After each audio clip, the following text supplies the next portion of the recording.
반갑습니다. 비탄기입니다. 오늘 시온가족분들께 추천해드리고 싶은 설교는 믿어야 볼 수 있는 하나님입니다. 사람들은 어떤 정보를 받아들일 때 대부분 약 70%는 시각으로 그리고 25%는 청각으로 받아들인다고 합니다. 그래서인지 사람들은 자신의 눈으로 확인되지 않은 것들은 쉽게 믿으려 하지 않죠. 하지만 눈에 보이지 않는다고 존재하지 않는 것은 아닙니다. 현미경이 발견되기 전까지는 우리의 손에 6만 마리나 되는 세균이 살고 있다는 것을 깨닫지 못했으니 말입니다. 그렇다고 눈에 보이는 것들 또한 전부는 아닙니다. 빙산이 아주 대표적이죠. 우리 눈으로 보이는 것은 아주 일부이며 일각일 뿐입니다. 사람의 인지와 감각은 우리의 생각만큼 객관적이지 않기 때문에 때로는 착각을 통해 편견을 갖게 되기도 합니다. 오늘의 설교 믿어야 볼 수 있는 하나님에서는 우리의 신앙생활도 마찬가지라고 이야기합니다. 보이지 않는 하나님을 믿는다는 것은 눈에 보여서 믿는 것이 아니라 먼저 믿음으로써 하나님을 알아볼 수 있기 때문이죠.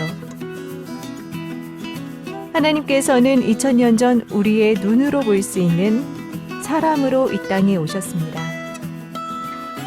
하지만 당시 유대인들은 눈앞에서 성경의 예언을 이루시고 진리를 전파하시는 그리스도의 모습을 보고도 믿지 않았습니다.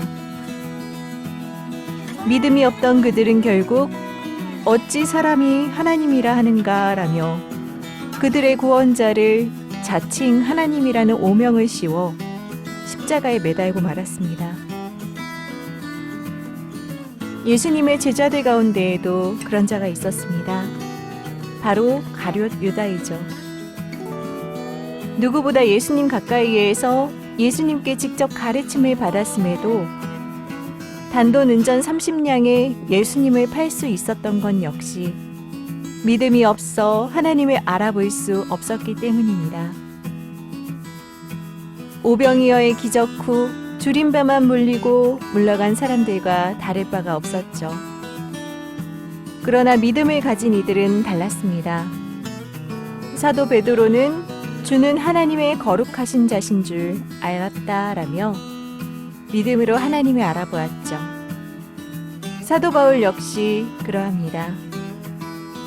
예수님을 영접하기 전까지 그리스도인들을 옥에 가두고 핍박하기를 앞장섰던 그는 그리스도의 영광의 빛을 영접하고 믿게 되니 예수님께서 왜 작은 낙이 타고 오셔서 6월절로 새 언약을 세우고 3일 만에 부활하셨는지 그 이유를 정확히 깨닫게 되었습니다. 그리고 남은 생애 동안 예수님의 모든 가르침을 전하며 목숨을 다해 새 언약의 복음을 전파하였습니다. 오늘날 우리를 구원하시기 위해 이 땅에 오신 하늘 아버지와 하늘 어머니 또한 마찬가지입니다.